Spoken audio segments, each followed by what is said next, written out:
बोलिए श्री कृष्ण कन्हैया लाल की जय। श्री राधा रानी सरकार की जय।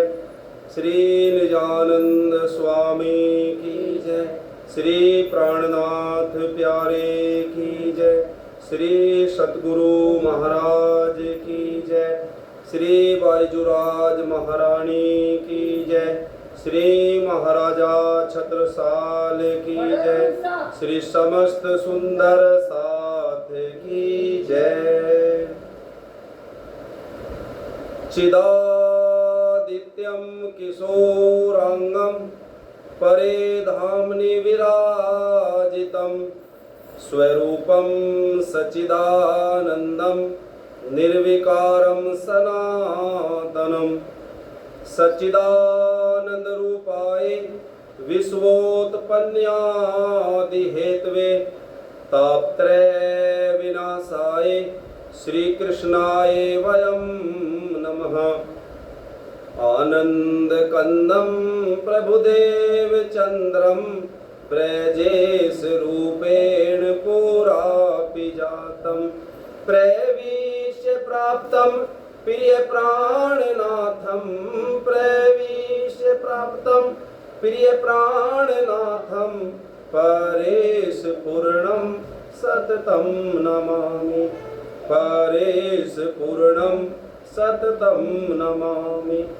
ब्रह्म प्रिया जागरणाय जाते सरस्वै पाता भव सिंधु त्राता विज्ञान दाता निज धर्म धाता दीनेक बंधो शरणं प्रपद्ये दीनेक बंधो शरणं प्रपद्ये। श्री बंधो सतगुरु चरण को करूं प्रेम प्रणाम। अशुभ हरण मंगल करण श्रीदेव चंद्र जी नाम। श्री राम रतन सतगुरु सत्य हो मेरे काटो सकल कलेश। चरणों में करो वंदना मेरे हृदय करो प्रवेश।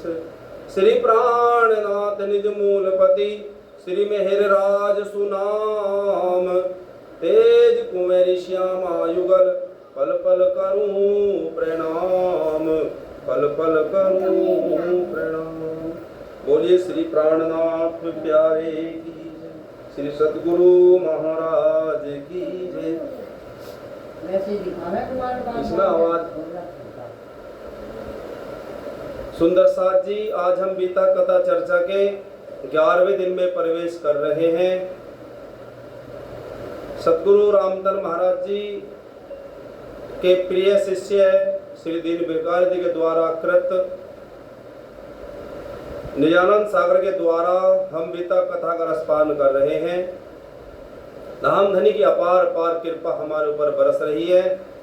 सुंदर साथ जी, कल हमने अभी तक में सुना था धाम के धनी पिया श्री प्राणनाथ जी का प्रादुर्भाव, उनका प्रकटन हुआ है। आज 11वीं लहर है। इसका शीर्षक है नवतनपुरी धाम की स्थापना और सतगुरु श्री देवचंद जी और श्री प्राणनाथ जी का मिलाप। आज वो गीता कथा में दोनों मिल जाएंगे। कल हमने सुना श्री प्राणनाथ जी के घर में धनी श्री देवचंद्र जी की चर्चा होने लग गई है। उनके बड़े भाई को, जो उनसे बड़े हैं गोवर्धन ठाकुर, उनकी धर्मपति पद्मावती, उन सबको, वो मेघबाई भी है, सबको श्री देवचंद जी महाराज जी के बारे में पता चल गया है। आइए गीतों को हम आगे सुनते हैं। धाम धनी से जे ही विद मिलेंगे श्री मेहराज, धर्मपीठ स्थापना करेंगे हाथों राज। आज क्या होगा? धाम के धनी परब्रह्म परमात्मा धनी श्री देवचंद्र जी से मेहराज ठाकुर श्री प्राणनाथ जी आज मिलेंगे और धर्मपीठ की स्थापना श्री नवतनपुर जो हमारा धाम है उसकी स्थापना भी निजानंद आचार्य आज कर देंगे। श्री निजानंद स्वामी तो इतना जरूर कर लेते थे, जब तक वासना परखने ले श्री तारतम नहीं देते थे। श्री देवचंद जी भाजी क्या करते, जब तक ये न विचार विमर्श कर लेते अच्छे से कि ये तारतम लेने के लायक अब हो गया है, तब तक तारतम किसी को देते नहीं थे। चाहे कोई कितनी अर्ज करे, इनका ये ही दस्तूर तो था, श्री राज की आज्ञा ले लेनी यही धनी को मंजूर तो था। अब बिन समझे और बिन पूछे सब तार तुमको देते हैं, नहीं कुछ बखत घड़ी सौदे फल भी तो उतना ही लेते हैं। दीन भिखारी जी कह रहे हैं देखो आजकल तो क्या हो रहा, कोई भी गुरु है और किसी भी शिष्य को बिना कुछ सोचे समझे कि ये क्या करता है क्या नहीं करता, अच्छा है बुरा है ना कोई घड़ी देखते ना ही कोई दिन तय करते, जब मन करा तब उसको दीक्षा मंत्र दे देते हैं। तो कह रहे दीन भिखारी जी तो फिर तो तभी तो वो फलित नहीं होता, तभी तो आज निज नाम ले घूम रहे लेकिन दारू भी पीते हैं और अन्य शराब मांस मच्छी भी खाते हैं। तो इस तरह से क्या हुआ, अपने मुख चर्चा धनी करे ब्रह्म का आनंद उच्चारण कर, दिन में 2-3 बार देवे श्री कृष्ण जी तो दर्शन पाकर। और रोज रोज 2-3 बार श्री कृष्ण जी दर्शन दिया करते थे। और ऐसे ऐसे क्या हुआ, धीरे धीरे सुंदर साथ के लोगों की भीड़ बढ़ने लगी, धर्म का प्रचार दूर दूर फैलने लगा, चमत्कार की बात दूर दूर तक जाने लगी। देखा जब श्री राज ने बढ़ता जाए प्रचार, संख्या भी तो बढ़ गई हो कोई आधार। अब सद्गुरु ने विचार किया कि सुंदर साथ बढ़ते जा रहे हैं तो कोई हमारा एक अपना अलग स्थान होना चाहिए जागने के लिए, इसलिए कहीं तो धर्मपीठ स्थापना करना आजिम है। अभी तो आड़ी का है, आगे जागने का होना लाजिम है। और अभी क्या हो रही है, आड़ी का लीला मतलब चमत्कार की लीला अब हो रही अभी हो रही है, लेकिन लीला कौन सी होनी है, जागने की, क्योंकि ब्रह्मात्मा को जगाना है। अब जागृत लीला शुरू हुई, विस्तार बहुत हो पाएगा, बिन धर्मपीठ नहीं काम चले, जब धर्म क्षेत्र बढ़ जाएगा। सद्गुरु सोच रहे हैं जब तक हमारे एक निश्चित स्थान धर्मपीठ की स्थापना नहीं हो जाएगी तब तक जागने का काम आगे नहीं बढ़ेगा। तो अब क्या हुआ, अब जो गांधी भाई थे वो बहुत ज्यादा सतगुरु जी से प्रेम करते थे। अब सतगुरु जी सोचते थे कि अब गांधी भाई के अगर घर से जाकर के कहीं और मैंने धर्म स्थापना की पीठ की तो गांधी भाई मुझको अपने घर से नहीं जाने देगा। तो क्या हुआ, कुछ ना कुछ राज्य एक ऐसा कारण बना देते हैं। अब कारण क्या बना, जिससे सदगुरु को स्वयं ही वहां से जाना पड़ा। कहां से, गांधी भाई के घर से। तो कारण क्या हुआ, ऐसी इच्छा दिल में करके फिर मूल स्वरूप क्या करते हैं, एक नया वहां पर चुगली का प्रसंग उपस्थित करते हैं। क्या हुआ, वो चुगली वाला जो प्रसंग है अब वो होने वाला है। 1687 कार्तिक मास सुजान, उदय मूल अंकुर तो शुरू भया अब जान। दूजी लीला का यहाँ उदय भया प्रकाश, चुगली जाकर कोतवाल के पास। क्या हुआ, विक्रम संवत 1687 हुआ है, कार्तिक का मास है, महीना है। और तो एक चुगलखोर ने कोतवाल के पास जाकर के क्या कर दी, चुगली कर दी है। क्या चुगली कर दी, अब तक घर गांधी भाई के आड़ी का लीला थी होती, दर्शन करने से होकर के देखे ब्रजरास की सब ज्योति। श्रद्धा उत्पन्न धर्म पर हो जिसका मतलब था इतना ही, श्री सुंदर साथ भी खुश हो में विश्वास धर्म पर उतना ही। इस लीला से जब सुंदर साथ आकर्षित होने लगे सभी, अब जागनी लीला के द्वारा होगा विस्तार धर्म का तभी। अब जागनी लीला करने का नजदीक समय वो आया है, उसका मूल अंकुर उदय दिल में उत्पन्न कराया है। जागनी ब्रह्मांड अब बन रहा है। जिस समय श्याम के मंदिर में श्री कृष्ण ने दर्शन देना था, श्री देवचंद जी को इतना उपदेश कृष्ण ने कीना था। पूछा था देवचंद जी ने क्यों कर विश्वास करे हम पर, मोहरूपी जग में भूल गए हे प्रभु वो जागृत हो क्यों कर। श्री देवचंद जी ने पूछा था श्री कृष्ण जी से कि वे ब्रह्मात्माएं इस जंजाल में फंसी हुई हैं, वो जागृत कैसे होंगी। तब श्री कृष्ण ने क्या कहा था, श्री कृष्ण ने ये फरमाया था, कुछ आपने चिंता मन में धरो, मैं करूंगा आड़ी का लीला, केवल तुम एक उपदेश करो। केवल तुम उपदेश करना और मैं कैसे लीला करूंगा, चमत्कार की लीलाएं मैं करता रहूंगा। इस तरह से बहुत सारी चमत्कार की लीलाएं वहां पर हो रही हैं। तो क्या हो रहा है, और ब्रजराज धाम और परम धाम की लीला तब जाहिर होगी, श्री तारतम के ही द्वारा जागृत लीला बाहिर होगी। और परमधाम की लीला भी होगी, ब्रजरास की लीला भी होगी। तारतम के द्वारा उन ब्रह्मात्मा ब्रह्म सृष्टियों को जगाया जाएगा। सारे ब्रह्मांड को मुक्त करे है तारतम में शक्ति है। ब्रह्म सृष्टि की मुक्ति तो ये आड़ी का नहीं कर सकती है। पूरे ब्रह्मांड को मुक्ति देनी है, ब्रह्मात्मा को जगा करके परमधाम ले जाना है। लेकिन जो चमत्कार की लीला जो हो रही है, आड़ी का लीला जिसे कहा, इसके द्वारा ब्रह्मात्माएं नहीं जागेंगी, ब्रह्मात्माएं जगेगी तारतम से। ऐसा श्री कृष्ण जी ने कहा था श्री देवचंद जी से। इसलिए बनाना धर्मपीठ प्रचार धर्म का भी होवे, श्री राज ने देश जरूरत ये तो बीज पूर्ति का बोवे। अब क्या हुआ, इस तरह से जागनी धर्मपीठ की स्थापना जरूरी है। तो क्या हुआ सुंदर साथ जी, संवत 1687 था, एक चुगलखोर ने चुगली कर दी कोतवाल के पास। क्या चुगली करी कि भाई एक घर है, तो वहां पर रोज रात को भी और दिन में भी पुरुष और स्त्री इकट्ठा हमेशा रहते हैं, और वो पता नहीं क्या वहां करते हैं, आप जाकर के उनकी खबर ले। तो जो कोतवाल था उसने दो जो हैं अपने जो नौकर थे वो वहां पर भेज दिए कि जाओ भाई वहां से खबर लाओ वहां पर क्या होता है। तो वो चुगलखोर तो कह करके चला गया। क्या कहा कि देखो वो जो दीपक जल रहा है उस घर में होते हैं लोग इकट्ठा। ऐसे क्या दिखाया उसने, दीपक दिखा दे जलता हुआ कि जिस घर में वो दीपक जल रहा है उसी घर में वहां पर चले जाना। तो क्या हुआ, दे निशान लंबा हुआ चुगलखोर वो आज, चक्कर में डाला उन्हें धाम धनी श्रीराज। तो वे दो थे जो भेजे हुए थे कोतवाल के द्वारा जो है ना।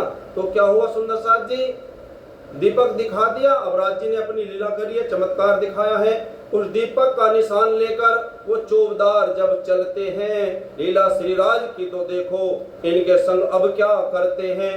जैसे ये मकान की तरफ बढ़े आगे को पांव उठाते हैं। पहले तो दीपक एक ही था, अब एक के दो बन जाते हैं। बोलो श्री कृष्ण कन्हैया लाल की जय। दोनों को एक ही दिख रहा था, अब दोनों को अलग अलग दिखने लगे, क्योंकि दोनों का रास्ता भटकाना है ना राज जी को। तो दोनों को दो दिखने लगे अलग अलग। उस दीपक का निशान लेकर वो चौबदार चलते ही रहे। यूं गई रजनी प्रातः हुआ प्रातः काल, सारी रात्रि फिरते ही कहे। तो सुबह हो गई, सारी रात वो घूमे रहे। कहाँ कहाँ घूमे वो सुनते हैं। इस एक चौबदार फिरते फिरते वह ग्राम धरोल में जाए खड़ा, जो यहाँ से 12 कोस पे था। जब पूछा तो मालूम पड़ा एक कहाँ चला गया, दीपक देख रहा है, ये रहा घर ये रहा घर, ऐसे करता करता और घर की तरफ बढ़ रहा है। और कहाँ चला गया, दूर दूसरे गांव में, धरोल गांव में वो चला गया है। अब दूसरा कहाँ हुआ, दूसरा सारी रात कुएं के चक्कर काट रहा है। तो एक तो धरोल गांव निकल गया और एक सारी रात कुएं के चक्कर काट रहा है। सुबह हुई, दोनों वापस आए हैं कोतवाल के पास। अब दोनों ने कोतवाल से कहा कि देखो जी, उसने जो हमें घर दिखाया था, हम उस घर के चक्कर चक्कर में सारी रात भटके फिरे हैं। एक ने कहा मैं तो धरोल चला गया, और एक ने क्या कहा, मैं तो सारी रात कुएं के चक्कर काटता ही रहा। और फिर क्या कह रहे हैं चौबदार, यदि चुगलखोर आ जाए हाथ, हम उसको मार के छोड़ेंगे। जो घबराते कहते जाते, घर जिंदा उसे न मोड़ेंगे। अगर वो चुगलखोर हमें हाथ लग जाए ना, उसने हमें सारी रात परेशान करा है, तो हम उसे जान से मार देंगे। और फिर ऐसा कह करके अपने घर वापस चले गए। अब सुंदर सा जी क्या हुआ, सारे शहर में ये बात फैल गई कि कोतवाल के वहां पर चुगलखोर ने चुगली कर दी। अब शायद ऐसा हो कि वो हमें दोबारा से पकड़ने भेज दे, है ना, सिपाहियों को हमें पकड़ने भेज दे। तो सुंदर साथ में थोड़ी सी उदासी सी छा गई है, ठीक है, कि कहीं हमको वो पकड़ करके ना ले जाए। और फिर सदगुरु जी को भी सारा किस्सा जो था वो सारा मालूम पड़ गया। अब श्री सदगुरु महाराज ने अपने दिल में ले लिया कि अब गांधी भाई के घर बैठ करके जागनी होने वाली नहीं है। क्योंकि क्या हुआ, एक तरह का गड़बड़ होगी ना, क्योंकि पता चल गया कि भाई इस घर में पुरुष और आदमी इकट्ठा होते हैं, पुरुष और स्त्री इकट्ठा होते हैं, तो पता चल गया। तो अब श्री सतगुरु सोच रहे हैं कि अब यहाँ रहना मुनासिब नहीं है। तो क्या सोच रहे सतगुरु जी, करूं जागृत ब्रह्म षष्ठी को भी न विघ्न पड़े इसमें कोई, विस्तार धर्म का बढ़े सदा धनी दिल में ये निश्चय होई। है ना, क्या करना है, मुझे ब्रह्म षष्ठी को जागृत करना, धर्म को विस्तार करना है। तो गांधी भाई के घर रह करके इस धर्म का विस्तार हो सकता नहीं है, मुझे धर्म की पीठ की स्थापना करनी ही पड़ेगी। उत्तर में श्री गांग जी से बोले सतगुरु आप, हम तो कहीं एकांत में जाए करेंगे जाप। तो अब क्या हुआ, सतगुरु जी ने गांग जी भाई से कहा कि अब मैं तेरे घर में नहीं रहूंगा, अब हम तेरे घर से कहीं अलग चले जाएंगे, हम तो वहां जाकर के क्या करेंगे, अपनी भजन भक्ति कर लेंगे। अब तेरे घर में बैठ करके धर्म का प्रचार होने वाला नहीं है। तो अब गांधी भाई क्या कह रहे, ये सुनते गांधी भाई तो अपने ही दिल में घबरा कर खा गए मूर्छा, हृदय में गिर गए हो व्याकुल चरणों पर, एकदम सतगुरु के चरणों में लेट गए हैं गांधी भाई। आजिज हो कहा गांधी भाई, हे धनी मेरा दिल न तोड़ो, हे नाथ करो अपराध क्षमा मुझ पर, मझधार में मुझको न छोड़ो। अब घर से सतगुरु जा रहे हैं, हमारे राज्य यहाँ पर बैठे हुए ये कहने लगे मैं तो तुम्हारे घर से जा रहा हूँ, तो क्या हमें अच्छा लगेगा, हम तो रो रो कर मर जाएंगे। तो ऐसे ही गांधी भाई दुखी परेशान है, रो रहे हैं, सतगुरु मेरा घर छोड़ करके मत जाओ, धाम धनी जाओ कहाँ मुझसे हाथ छुड़ाए, आंसू धारा बह रही विनती यही सुनाए। बार बार वो विनती कर रहा है, प्रार्थना कर रहा है कि मेरा घर छोड़ करके मत जाओ। लेकिन सुंदर साज जी जाना तो पड़ेगा, क्योंकि क्या करनी है, धर्मपीठ की स्थापना। अब क्या हुआ, संवत 1687 जब मास कार्तिक लग पाए, तब धाम धनी श्री देवचंद्र घर गांग जी का छोड़ चले आए। संवत 1687 में श्री देवचंद जी ने गांग जी भाई का घर छोड़ दिया। एकांत ग्राम के बाहर ही छोटा सा बगीचा खड़ा देखा, खिजड़ा वृक्ष के पास धनी स्थान बैठने को पेखा। बोलो श्री नौतनपुरी धाम की जय। क्या हुआ, गांव के बाहर खिजड़ा वृक्ष, हाँ आज भी वृक्ष है, मंदिर में खिजड़ा नाम है वृक्ष का, उसके वो वृक्ष था वहां पर, उसके पास जाकर के बैठ गए हैं। स्थान सोचा कि यहाँ पर बैठूंगा खिजड़ा वृक्ष के पास। मंदिर अपना यहाँ रहने का श्री निजानंद तैयार किया, एकांत भजन करने के लिए दिल अपने धनी विचार किया। सतगुरु स्वरूप श्री धाम धनी जब बाग में आ डेरा लाया, थे प्रेमी गांग जी भाई के वो खिला फूल था मुरझाया। विनती तो कीनी गांग जी बहुत, सतगुरु एक नहीं मानी, नहीं रहना अच्छा अब घर पर, ये बात धनी दिल में ठानी। श्री निजानंद स्वामी बोले ब्रह्म षष्ठी हमें जगाना है, सब सुंदर साथ इकट्ठा कर निज घर अपने पहुंचाना है। क्या करना है, ब्रह्म षष्ठी को जागा करके उन्हें परमधाम ले जाना है। तारतम का जिस तरह बढ़ता जाए प्रकाश, सुंदर साथ एकत्र हो कथा होए खुश रास। ये सब बातें तो आपके घर कब तक निभ सकती है भाई, जब तक एकांत जगह पर नए स्थान बने कोई भाई। हमें एक अलग स्थान बनाना ही पड़ेगा जागने का, फिर धर्मपीठ स्थापन हो, ये भी तो बात जरूरी है। विस्तार धर्म का जब न हो रह जाती बात अधूरी है। धर्म की स्थापना करना, धर्मपीठ की स्थापना करना बहुत ही जरूरी है। श्री देवचंद जी कह रहे गांग जी भाई से, एकांत जगह मंदिर करके फिर धर्मपीठ स्थापित कर, आगे को इसका भेद खुले धीरज तो भाई दिल में धर। वो कह रहे गांधी भाई से चिंता न कर, अभी आगे चल करके जब ये धर्मपीठ की स्थापना हो जाएगी, इसका बहुत ज्यादा प्रचार प्रसार होगा। आगे जो होने वाली थी सब बात गांग जी को समझाई, विश्वास दिलाकर धाम धनी ठहरे बगीचे में आई। बोलो श्री निजानंद स्वामी की जय। गुरु शुरू से जो शुभ काम कोई महापुरुषों से होए, अमर कल्याण और कीर्ति चिरस्थायी सोए। अब क्या हुआ सुंदर साथ जी, अब श्री देवचंद जी महाराज जी जो वहां पर किसकी स्थापना कर रहे हैं, धर्मपीठ की स्थापना कर रहे हैं। छोटा अपना एक मंदिर बना रहे, तो कैसे बना रहे हैं अब देखो। अपना तो ताप दूर करते ऐसे शुभ स्थानों पर आ। ऐसा विचार श्री निजानंद स्वामी श्री देवचंद्र जी ने अपने हाथों तैयार किया मंदिर श्री आनंद कंद जी ने। धाम के धनी श्री देवचंद जी महाराज जी अपने हाथों से स्वयं मंदिर की स्थापना, मंदिर बना रहे हैं। और क्या क्या बनाया? शक्ति के थम लगा करके अपने निज कर कमलों द्वारा मंदिर के थम खड़े कीने। शक्ति के थम लगा करके युक्ति से सुंदर बंद दीने। क्या बनाए हैं? ये थम बने ना, तो उसमें जैसे रस्सी से, अगर कोई रस्सी से बांधना होगा, उन्हें बंद लगाने होगा, तो सदगुरु महाराज जी अपने आप वो बंद लगा रहे, थम्मों को खड़ा कर रहे हैं। देखो, धर्मपीठ की स्थापना के लिए जिनके एक दर्शन मात्र से पापी का पाप चूर होवे, मुक्ति अखंड वो पा जाए, भवसागर ताप दूर होवे। और कौन है? सदगुरु श्री देवचंद जी महाराज जी, जिनके केवल दर्शन करने मात्र से ही सारे पाप खत्म हो जाते हैं। देखो, जिन थंबों की उपमा को तो श्री प्राणनाथ जी गाते हैं, श्री नवतनपुरी की महिमा को श्री मुख से यो फरमाते हैं। और वो धर्म भूमि ऐसी है, धर्मपीठ ऐसा है, वो जो थंब बने हैं उनके भी दर्शन करने से, वहां पर माथा टेकने से नवतनपुरी धाम में क्या हो जाता है? अखंड मुक्ति मिल जाती है। सुंदर साथ जी, श्री प्राणनाथ जी महाराज वाणी के अंदर जो मंदिर बनाया सुंदर श्री देवचंद जी महाराज, उसका वर्णन कर रहे कि वो मंदिर कैसा है, उसका दर्शन करने मात्र से क्या होता है। तो श्री प्राणनाथ जी ने वर्णन किया, क्या कहा?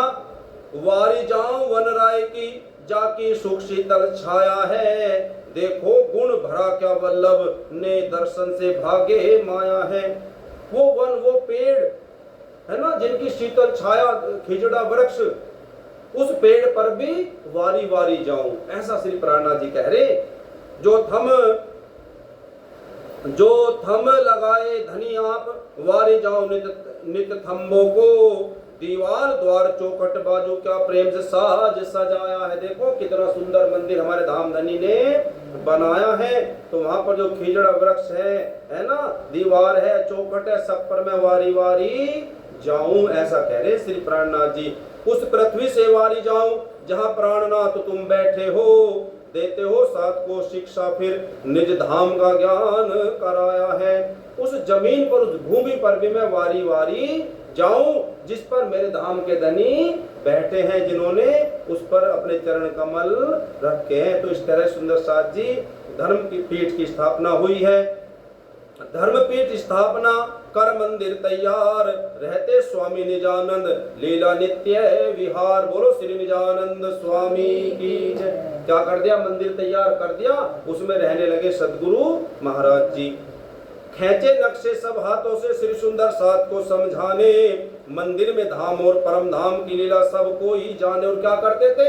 जब परम धाम के बारे में श्री देवचंद जी महाराज जी सुंदर साथ को समझाते तो नक्शा बना बना करके समझा करते थे कि परम धाम में ऐसे ऐसे जगह है। कौन कौन सी जगह?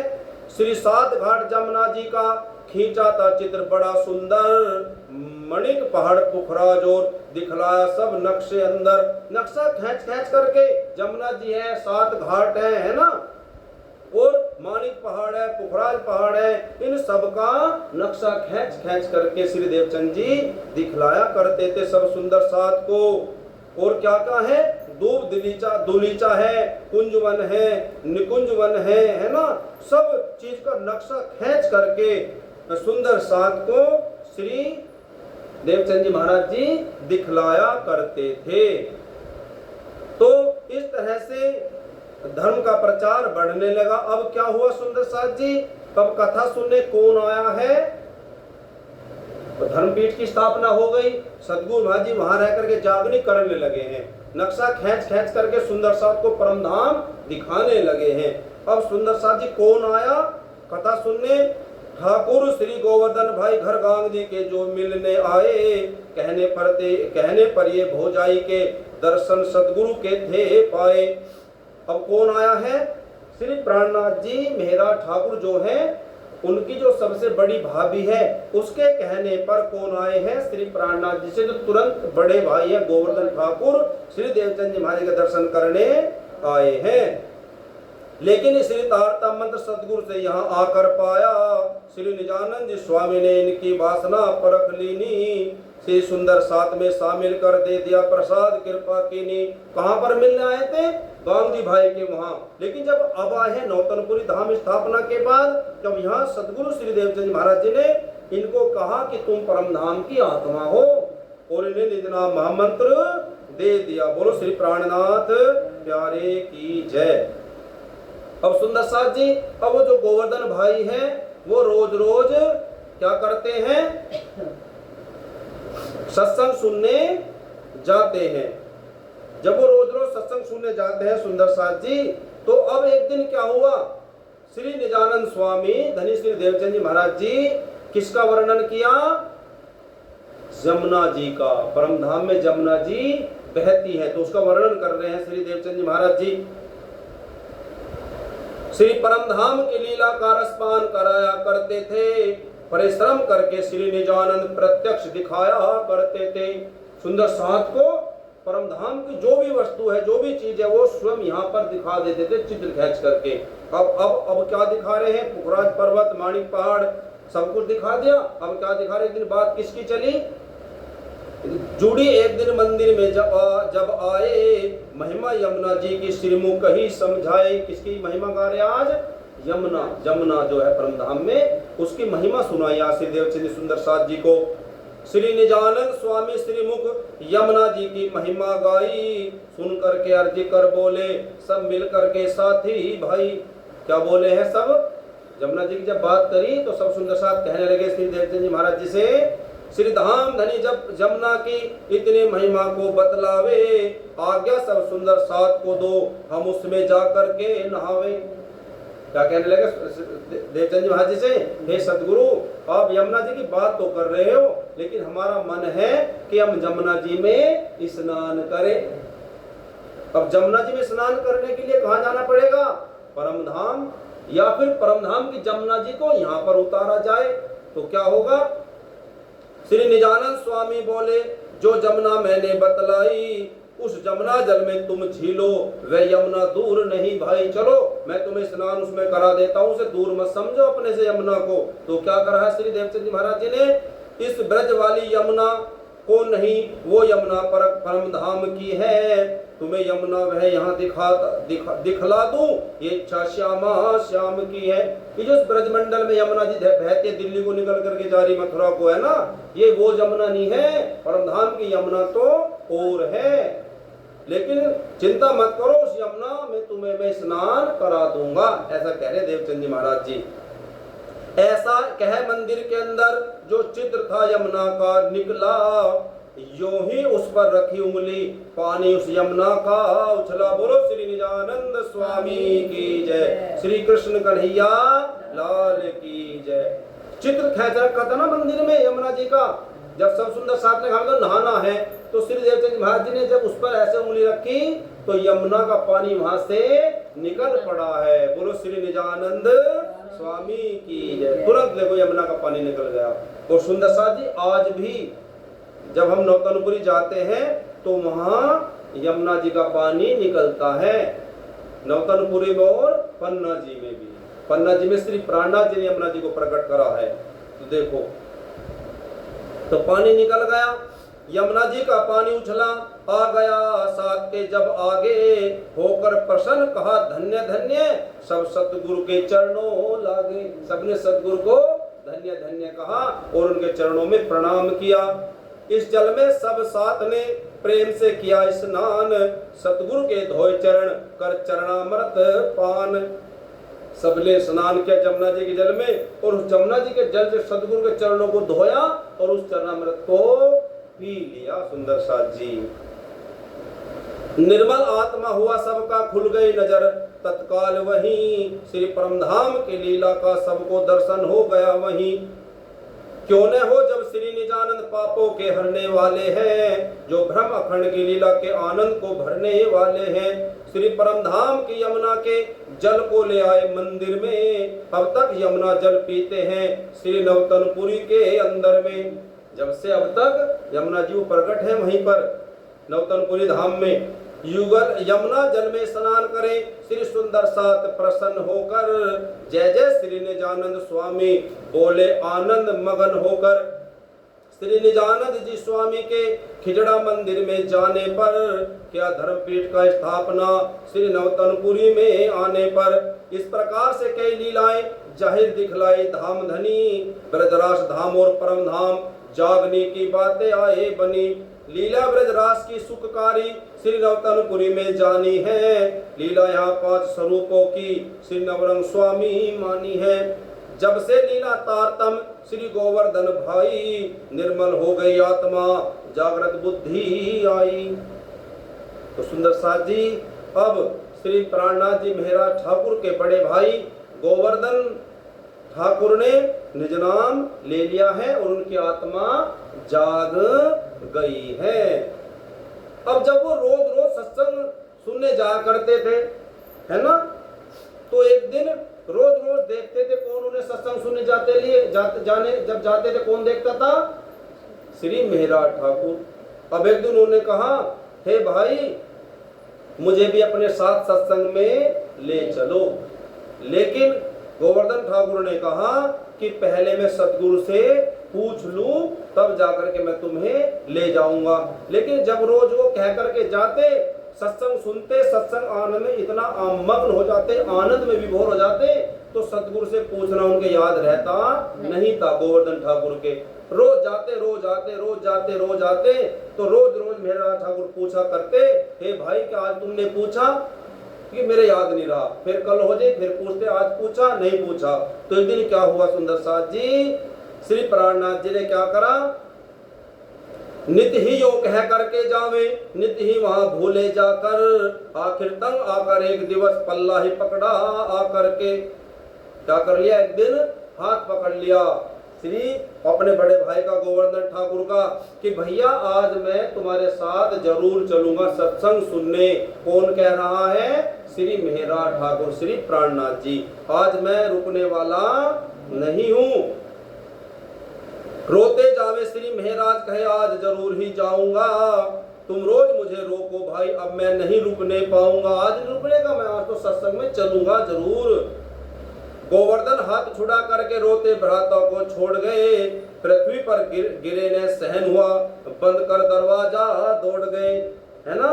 दरवाजा बंद कर दिया और हाथ छुड़ा करके चले गए। कौन? गोवर्धन ठाकुर सत्संग सुनने के लिए। श्री निजानंद स्वामी से गोवर्धन कहे सुनो दाता, मेरा नाम है एक प्रभु है मेरा छोटा सा भ्राता। अब सारी बात कहाँ सुना दी जाकर के?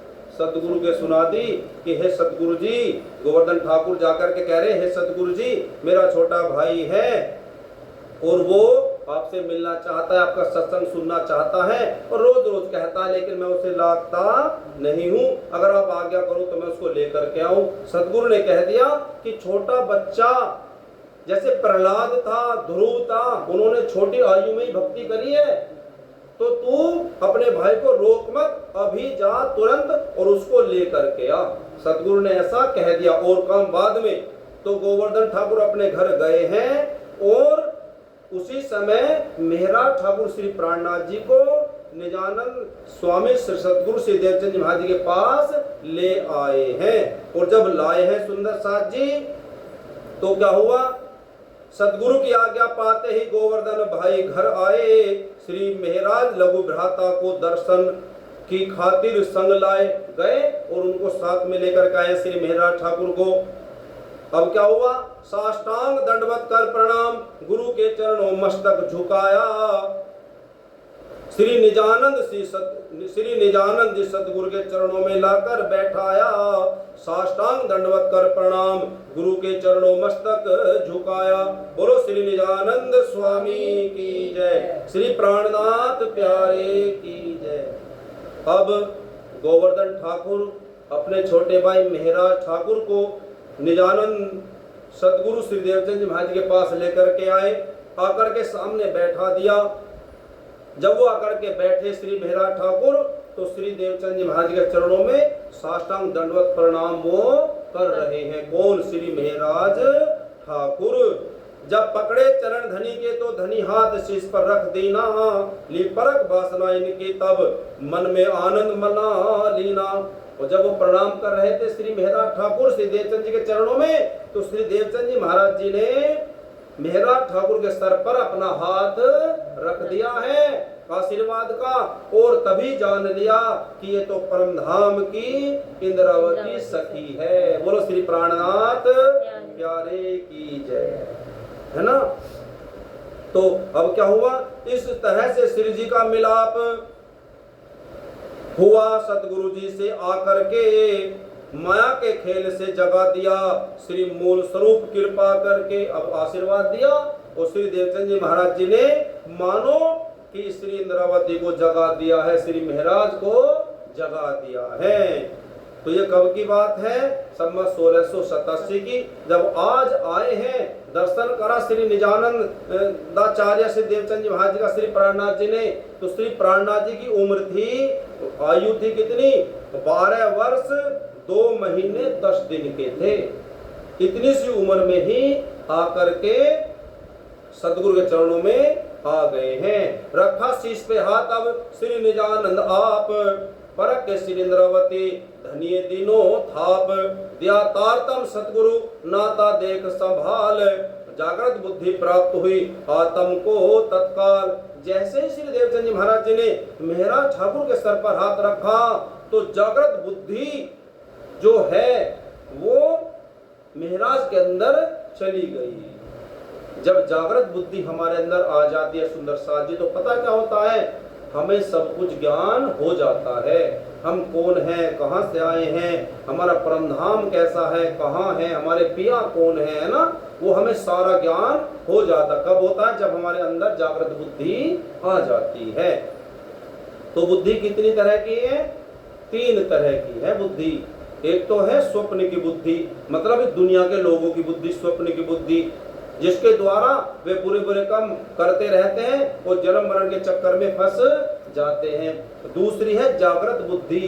जागृत बुद्धि कहां से आई है? अक्षर भगवान की बुद्धि को कहते हैं जागृत बुद्धि। और जो परमधाम की बुद्धि है उसको भी जागृत बुद्धि कहते हैं, और उसको उसका दूसरा नाम है निज बुद्धि। तो मानो कि 3 तरह की बुद्धि है, स्वप्न की बुद्धि, जागृत बुद्धि और निज बुद्धि। 3 तरह की बुद्धि है। तो अब देवचंद जी महाराज जी जब सर पर हाथ रखते हैं तो मेहराज ठाकुर के अंदर क्या आ जाती है? जागृत बुद्धि। तब क्या हुआ? हो गया दिव्य प्रकाश तुरंत, वो कृपा धनी सतगुरु की नी, भूली थी माँ में आकर धनी फिर से आप जगा देनी।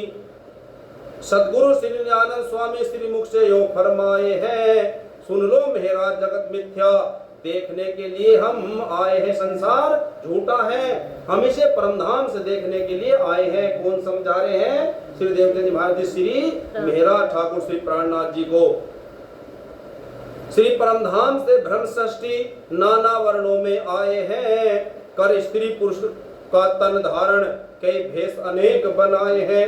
इन सबको जागृत करना है, भूले हैं कांटों के मग में, ले चलना परम धाम को है, जागृत कर मोहरूपी जग में। इस ब्रह्मांड में ब्रह्म षष्ठियों को जगा करके इन्हें परम धाम ले जाना है। ऐसे मेहराज ठाकुर को सतगुरु जी समझा रहे हैं।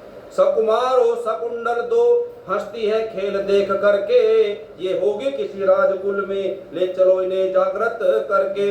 और 2 सखियों के बारे में विशेष बताया श्री देवचंद जी ने श्री प्राणनाथ जी को। कौन सी है? साकुमार और साकुंडल। इनको जगाना है सबसे पहले और परमधाम ले जाना है। बाहर जागने का सभी सिर पे तुम्हारे आए, श्री निजानंद एकांत में सब कुछ दिया बताए। इस तरह से सदगुरु श्री देवचंद जी महाराज जी ने अलग एकांत में बैठा करके श्री मेहराज ठाकुर को पूरी जागने की बातें बता दी है कि ब्रह्म षष्ठियों को जगा करके परमधाम ले जाना है। तो सुंदर साथ जी जब ऐसे ऐसे चलने लगा, आगे आगे को और समझाते जा रहे हैं। श्री प्राणनाथ जी को इतना भी समझाया श्री देवचंद जी महाराज जी ने कि जितने भी धर्म शास्त्र हैं चाहे वो हिंदुओं के हों, उन्हें कहते हैं पुराण, वेद पक्ष, और जो मुसलमानी तरफ है कुरान वगैरह, वह कतेब पक्ष, सबका अर्थ खोलना है। भागवत के अंदर, वेदों के अंदर, गीता के अंदर, उपनिषदों के अंदर हमारे परमधाम की, हमारे पिया श्री कृष्ण के बारे में लिखा हुआ है, लेकिन छुपा हुआ भेद है। उस भेद को खोल करके सबको समझाना है। सुंदर साथ जी, ऐसा वो श्री देवचंद जी महाराज जी श्री मेहराज ठाकुर को समझा रहे हैं। और जागनी लीला के बारे में सारा समझा दिया है। किसने? श्री देवचंद जी महाराज जी ने श्री प्राणनाथ जी को। अब क्या हुआ? अब दोनों भाई गोवर्धन ठाकुर और मेहराज ठाकुर रोज रोज सत्संग में जाते और उन्हें कुछ भी काम नहीं था। उनके बड़े भाई थे हरिवंश ठाकुर और सामलिया ठाकुर। अब सामलिया ठाकुर जी रोज देखते दोनों को, गोवर्धन को और मेहराज को, कि ये तो न काम करते हैं न धाम करते हैं, और दोनों कहाँ रोज सत्संग में कुछ घर का काम मिलना करते नहीं है। तो एक दिन सामलिया ठाकुर को गुस्सा आया और मेहराज ठाकुर और श्री गोवर्धन ठाकुर से कहने लगे कि तुम दोनों भाई बिगड़ गए हो, तुम कुछ भी घर का काम नहीं करते। अब देखना, मैं तुम्हारे सतगुरु को भी और गांधी भाई को भी इस शहर से, दोनों को इस गांव से निकलवा दूंगा। जब ऐसे कहा उनके बड़े भाई सामलिया ठाकुर ने, तो दोनों भाई ने तलवार निकाल ली और अपने भाई को, सामलिया ठाकुर को मारने के लिए दौड़ पड़े हैं कि तुमने हमारे सतगुरु को ऐसा क्यों कह दिया। फिर माता वहीं खड़ी थी, वो जाकर के माता के पीछे छिप गए हैं, तो माता ने जान बचाई। फिर कौन आया? उनके पिताजी आए, केशव राय ठाकुर, उनको भी सारी बात पता चली। तो अब हल कैसे निकले? ये दोनों वहां ना जाए, हल कैसे निकले? तो गोवर्धन ठाकुर और श्री मेहराज ठाकुर के पिताजी कहने लगे, देखो तुम्हारे जो गुरु हैं देवचंद्र, उन्होंने 14 साल भागवत सुनी है। किससे? कानजी भट्ट से। तो तुम दोनों भी वहीं जाकर के सुनो, तुम अपने देवचंद जी के पास मत जाओ, पिताजी ने कहा। तो मेहराज ठाकुर और गोवर्धन ठाकुर दोनों बोले, हे पिताजी, हम कानजी भट्ट के पास चले जाएंगे आपके कहने से, लेकिन अगर वो हमारे प्रश्नों का जवाब दे देंगे तो, और अगर उन्होंने हमारे प्रश्नों का जवाब नहीं दिया, फिर हमें आप मत रोकना, फिर हम सतगुरु के पास ही जाएंगे अपने। तो उनके पिताजी ने कहा ठीक है। तो दोनों भाई पिताजी के साथ कहाँ चले गए? कानजी भट्ट के पास। वहां पर शास्त्रार्थ हुआ। तो जो जो सवाल उन्होंने पूछे हैं गोवर्धन ठाकुर मेहराज ठाकुर ने, किससे? कानजी भट्ट से। तो कानजी भट्ट उनके प्रश्नों का जवाब दे पाए नहीं है। तो उन्होंने कह दिया, इनके प्रश्नों का जवाब देना मेरे बस की बात नहीं है। पूछा क्या था कि भाई प्रलय कितनी है? कि 4 तरह की प्रलय है। कानजी भट्ट से पूछ रहे वो। तो गुरुजी कानजी भट्ट एक बात बताओ, जब महाप्रलय होगी तो क्या होगा? कानजी भट्ट ने कहा कि महाप्रलय में पाताल से लेकर के और बैकुंठ धाम तक 14 लोग खत्म हो जाएंगे, सबका नाश हो जाएगा। तो मेहराज ठाकुर ने कहा, दोनों भाइयों ने, जब सब कुछ खत्म हो जाएगा तो फिर परमात्मा कौन से लोक में रहेगा?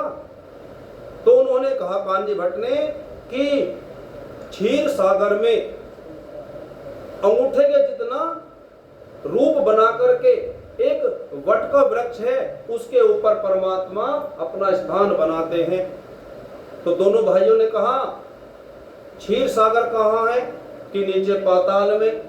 तो दोनों भाइयों ने कहा जब पाताल सहित और क्षीर सागर भी समाप्त हो जाएगा तो फिर वो भगवान परमात्मा वहां कैसे रहेगा, जब कुछ बचेगा ही नहीं। तो कोई और लोक है क्या जहाँ परमात्मा रहता है? और लोगों के बारे में पता कानजी भट्ट को नहीं है। वो पहले ही बात कर ली थी, कितने लोग हैं? 14। अब 14 से अलग 15वां लोक वो जानते नहीं थे। और वो परमात्मा कहाँ रहते हैं? इन 14 लोकों से अलग परम धाम में रहते हैं। तो इस तरह से कानजी भट्ट जो है वो उनके प्रश्नों का जवाब नहीं दे पाए हैं। तो फिर पिताजी ने कह दिया क्या कि भैया, जो तुम्हारा मन करे वो करो। अब घर में भी कह दिया कि अब इन्हें कोई भी नहीं रोकेगा। कहाँ जाने से? इनके सद्गुरु के पास जाने से कोई भी इन्हें रोकेगा नहीं, ना ही कोई इन्हें काम धंधे के लिए कहेगा। अब क्या हुआ सुंदर साथ जी, दोनों भाई अब रोज लगातार अपने सद्गुरु के सत्संग में जाने लगे हैं, कोई भी उन्हें रोक टोक कर नहीं रहा है। बोलो श्री प्राणनाथ प्यारे की जय, श्री सद्गुरु महाराज की जय। और बस अब छोटी सी भी तक और रह गई है। तो सुंदर साथ जी क्या हुआ, अब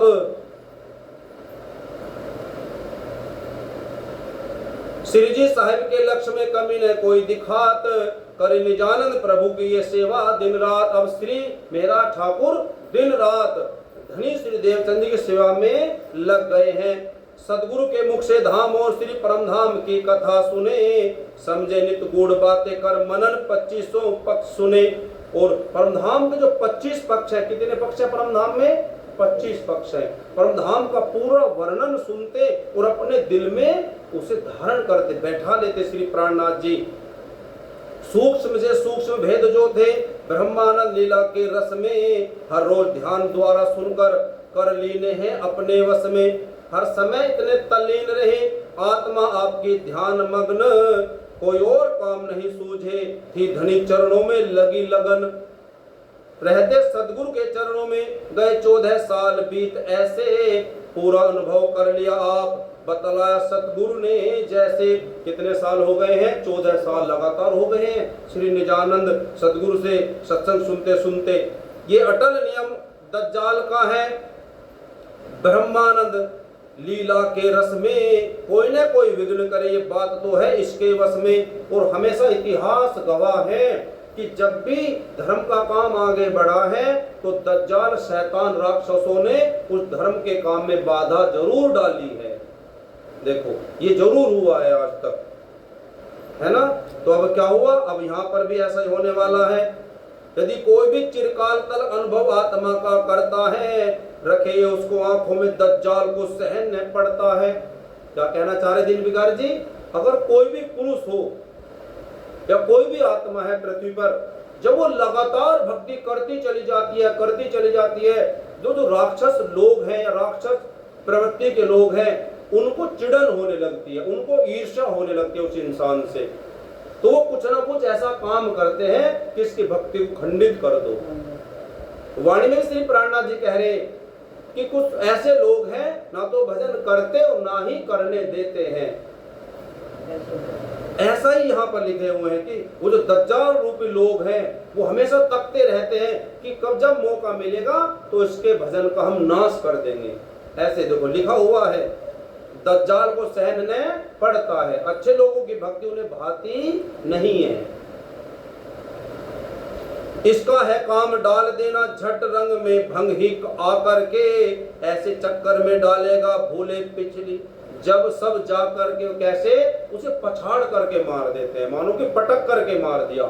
जो बुरे लोग हैं अच्छे लोगों को ऐसे कर देते हैं हाल जब उनका दाव चलता है। लेकिन सच्चाई ये भी है, आखिर में जीत किसकी होती है? सच्चाई की। क्यों? क्योंकि उनके संग परमात्मा रहते। बस हमें लगे रहना है, टिके रहना है, अपने विश्वास को कभी कम होने देना नहीं है। इस दज्जाल ने अपना चक्कर दिया फिर आए, श्री गोवर्धन भाई का वक्त आखिरी आए। अब किसका धाम गमन होने वाला है? गोवर्धन ठाकुर का, उनके बड़े भाई का। दोनों भाई अब बिछड़ जाएंगे। श्री गोवर्धन भाई जी तो तन छोड़ बसे जा निज घर को, अपने नित्य लीला आनंद में जा मिले हैं श्री सुंदर वर को। शरीर छोड़ दिया और अपनी परात्म में अपने निज घर चले गए हैं। हो गई आत्मा सदा मुक्त, सब जन्म मरण बंधन छूटा। लौकिक दृष्टि से देखो तो सिर पे ये ब्रज टूटा। अगर दुनिया के हिसाब से देखा जाए तो भाई का भाई चला गया दुनिया छोड़ करके, तो बहुत दुख की बात है। किसके लिए? श्री मेहरा ठाकुर के लिए। इस जग में श्वास की आस नहीं, सब प्राणी यही समझते हैं, सब योग हो जाएगा। जो यहाँ इकट्ठे बसते हैं, जब जो भी इकट्ठे हैं, हम सब एक न एक दिन बिछड़ जाएंगे, कभी साथ रहने वाले हमेशा नहीं है। तो देखो, तभी तो कहा संतों ने, जब तक हम साथ हैं तो कैसे रहो, प्रेम से रहो, क्योंकि एक ना एक दिन तो बिछड़ना ही है। देखो, लेकिन दुनिया में ज्ञानी को इसकी चिंता ही नहीं, लेकिन वियोग बेमौके का पर ज्ञानी भी सहता ही नहीं। श्री जी भी यही समझते थे, नहीं श्वास की आस किसी को भी, लेकिन भाई के प्रेमवश दुखता रहता अक्षर जी। भाई का एक साथ रहना, एक साथ में चर्चा गुणते थे, ब्रह्मानंद लीला रस का पान मिलकर एक साथ ही सुनते थे। ये सब बातें वियोग में आ माया का प्रेम तो भाग गया, जागृत आत्मा तो पहले थी, अब श्री जी को वैराग्य भया। अब क्या हुआ, सदगुरु से सत्संग सुनते भाई का धाम गमन हो गया है, तब दुनिया से उनका मन हटने लगा है, हट गया है मानो। किसका, श्री मेहरा ठाकुर का, और अंदर वैराग्य आ रहा है, भक्ति उमड़ उमड़ आ रही है। विक्रम संवत 1700 में श्री गोवर्धन शरीर छोड़ा, इनके वियोग में श्री जी ने झूठी दुनिया से मुख मोड़ा। जो कुल कुटुंब से प्रेम था श्री जी दिया भुलाए, अपने धनी के प्रेम की लागी रटना आए। दिन कसोटी पर चढ़े जब कोई सोना आए, खोटा है या खरा तभी परखा जाए। जब तक परीक्षा नहीं होती है तब तक ये पक्का है या कच्चा है, पास हुआ या फेल पता चलता नहीं है। तो सुंदर साथ जी इस तरह से नवतनपुरी धर्मपीठ की स्थापना हुई और श्री देवचंद जी महाराज जी और श्री प्राणनाथ जी का मिलाप हुआ है, दोनों मिले हैं और श्री प्राणनाथ जी की आत्मा जागने लगी है, उनके अंदर जागृत बुद्धि आ गई है। अब भाई का बिछड़ना श्री प्राणनाथ जी को बहुत दुख दे रहा है। अब श्री प्राणनाथ जी क्या करेंगे, अपने शरीर को तपाएंगे, कसनी पर चलेंगे, है ना। एक अंदर जो परमात्मा के प्रति प्रेम होना है उसको अब वो पैदा करेंगे, पागल से हो जाएंगे किसमें, भक्ति में। उनके अंदर वैराग्य होगा, वो कसौटी करेंगे अपने शरीर की, है ना सुंदर साथ जी। तो इस बीतक को हम कल सुनेंगे। आइए सुंदर साथ जी, आज की बीतक कथा चर्चा को हम यहीं पर विराम देते हैं। बोलो श्री कृष्ण कन्हैया लाल की जय, श्री निजानंद स्वामी की जय, श्री प्राणनाथ प्यारे की जय, श्री सद्गुरु महाराज की जय, श्री बायजूराज महारानी की जय, श्री महाराजा छत्रसाल की जय, श्री समस्त सुंदर साथ की जय। जय जय श्री राधे, जय जय श्री राधे, जय जय श्री राधे।